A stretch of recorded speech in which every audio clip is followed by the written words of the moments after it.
আজকে আমরা যাচ্ছি ব্রিগেডের মাঠে।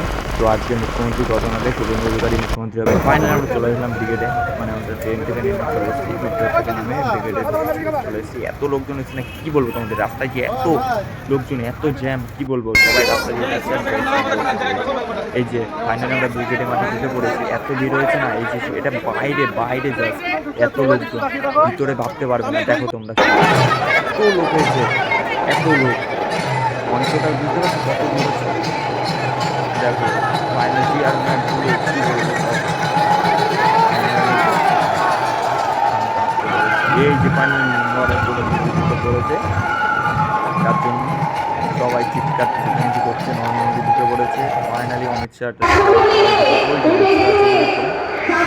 চলে এসছে, শুভেন্দু চলে এসছে। আরও 20টা সিন ছিল, 20টা সিন।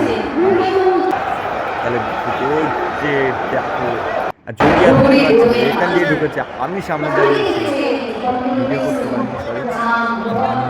যোগী আদিত্যনাথ ছিল, যোগী আদিত্যনাথ, তাহলে ভাবতে পারছি না।